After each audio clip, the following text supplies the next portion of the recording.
Bienvenue à tous, toujours dans la série de la chimie organique 1. Dans cette vidéo, nous verrons la nomenclature des hydrocarbures qui disposent d'un cycle.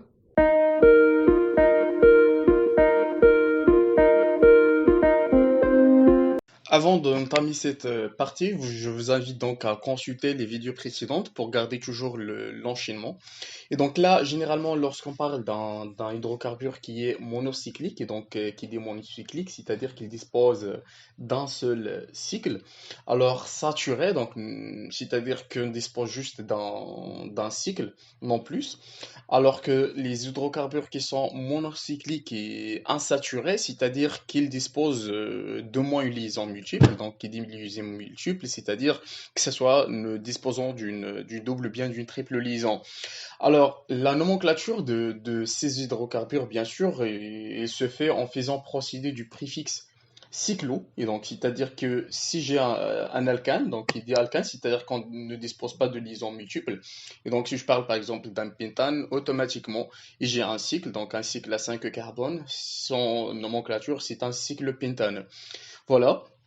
Et donc voici quelques exemples. Et donc là, bien sûr, vous pouvez bien remarquer que un chêne, bien un cycle, il est constitué d'au moins 3 carbones. Et donc on peut pas avoir un cycle à un seul bien de carbone. Et donc là, nous avons le cycle le plus simple. Donc c'est un cycle à 3 carbones. Et donc comme on ne dispose pas de liaison multiple, donc c'est un alkane. Et donc là, nous avons, on garde toujours la terminaison de l'alkane, donc c'est un ane, et donc propre qui indique que nous disposons de 3 carbones, et bien sûr un cyclo, donc indiquant que nous avons un cycle. Et donc nous avons la nomenclature de ce composé-là, c'est un cyclopropane. Et donc là, de même, nous avons un cycle à 4 carbones. Et donc sa nomenclature, donc c'est un cyclobutane, donc toujours ane pour la donc qui indique cositane alkane. Cositane alkane. Voilà, donc là nous avons un alcène, donc nous avons là une liaison multiple, et donc là nous avons un cycle à 5 carbones, donc c'est un pente avec N indiquant que nous disposons d'une double liaison, donc je vous invite toujours à consulter la vidéo dont nous avons traité la nomenclature des alcènes. Et bien sûr un cycle. Donc la nomenclature de ce composé c'est cyclopentène. Après, bon, généralement, lorsqu'on passe un cycle, il possède une ou bien plusieurs chaînes latérales. On considère le cycle comme chaîne principale. Et donc, les chaînes latérales, ce sont ces chaînes-là, donc ce sont les substituants du cycle. Et bien sûr, là, nous avons la chaîne principale, c'est le cycle. Et donc, nous avons un cycle à 6 carbones. Automatiquement, nous avons un cyclohexane. Et donc, voilà. Et nous avons bien sûr un substituant, c'est un 2 carbone, donc c'est un éthyle. Donc, la nomenclature de ce composé, c'est un éthyle cyclohexane. De même, donc là nous avons un composé, ou bien un cycle à 5 carbone avec deux chaînes latérales. Et donc avant bien sûr de nommer ce composé, il faut bien numéroter la chaîne principale. Et donc comme nous avons vu dans les vidéos précédentes, donc les substituants doivent avoir les indices les plus bas. Donc si on dispose de plusieurs substituants, la somme doit être minimum. Et donc là, bien sûr, les substituants, nous avons les mêmes substituants. Et donc là, bien sûr, la numérotation serait comme suivant. Et donc, la nomenclature de ce composé serait 1, 2. Bien sûr, nous avons un méthyle comme substituant, donc 1, 2, diméthyl cyclopentane. Voilà. Voilà. Après, bon, lorsqu'on parle, c'est un cycle, il possède plusieurs chaînes latérales.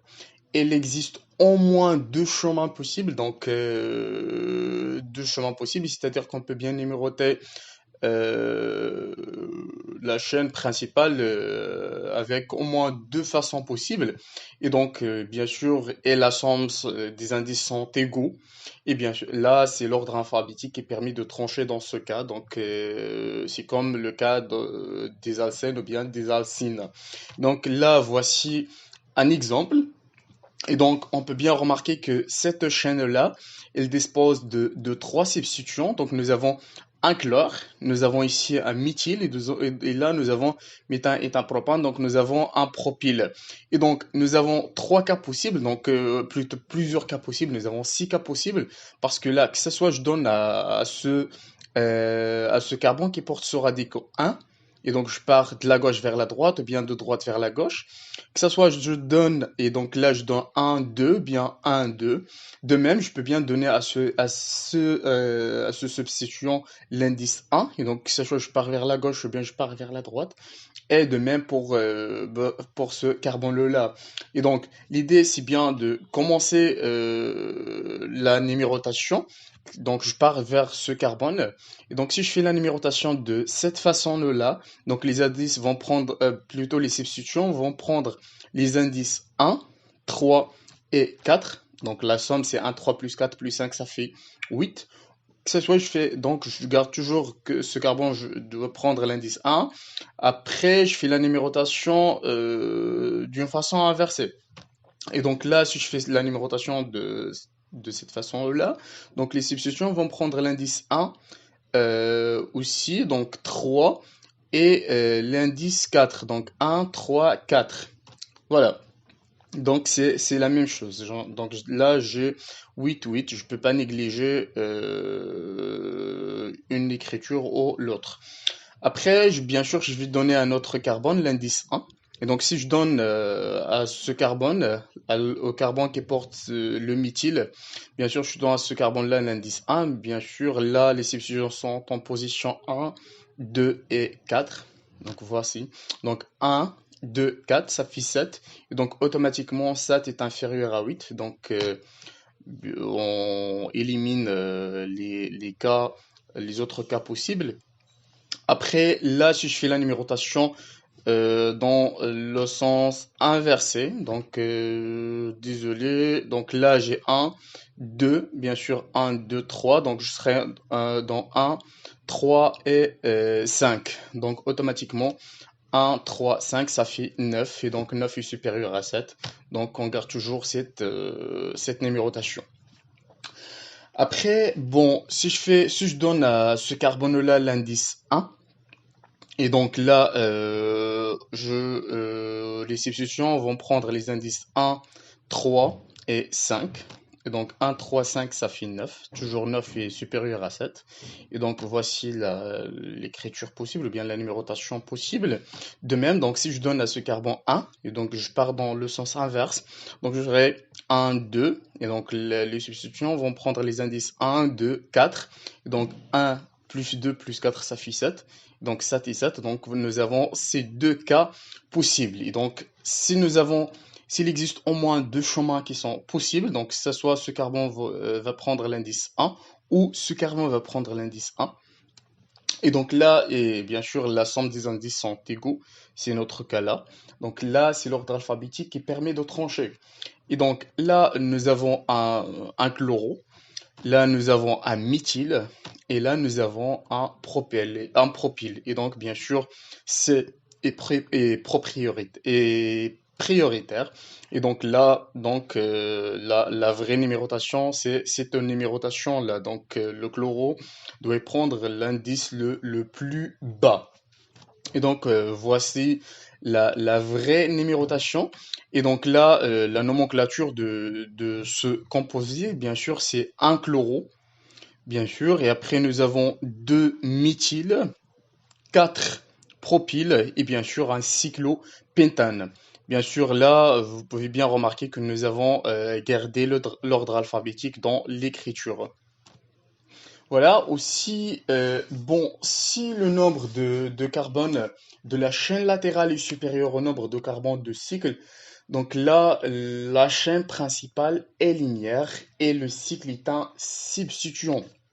Et donc, c'est-à-dire là, nous avons une chaîne qui est une chaîne latérale, donc nous avons un cycle à 6 carbones et nous avons une chaîne latérale, donc nous avons 1, 2, 3, 4, 5, donc nous avons un cycle à 6 carbones et une chaîne latérale à 5 carbones, donc là la chaîne principale c'est le cycle Et donc la nomenclature de ce composé, bien sûr, nous avons deux substituants, un méthyle et un pentyl.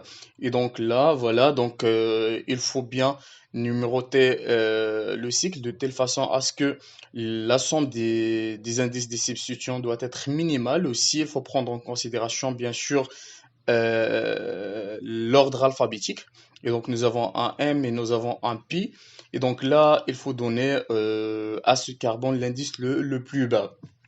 Et donc là, donc la nomenclature, c'est un méthyle, 4 pentyl et bien sûr un cyclohexane. Voilà. Après, là, si je donne un autre exemple, et donc là, nous avons une chaîne latérale à 7 carbones, donc un 2 3 4 5 6 7 et donc nous avons une chaîne latérale à 7 carbones avec un cycle à 6 carbones, et donc la chaîne principale, c'est la chaîne latérale. Et donc là, le cycle, c'est un substituant. Et bien sûr, voilà la numérotation. Et donc, comme nous avons vu dans les vidéos précédentes, le carbone lié à la chaîne principale prend l'indice 1. Et donc, et après, donc, ce substituant, donc, que ce soit je pars dans ce sens, dans la numérotation, bien dans ce sens, donc ce carbone-là va prendre l'indice 4, donc c'est la même chose. Et donc là, dans la nomenclature, donc nous avons un, donc c'est le carbone qui porte le substituant, donc j'ouvre la parenthèse. Nous avons un 4 méthyle cyclohexyl. Et donc là, au lieu d'utiliser hexane, donc là c'est un hexyle, donc c'est un substituant. Et bien sûr, la chaîne principale, c'est une chaîne à 7 carbone, donc heptane.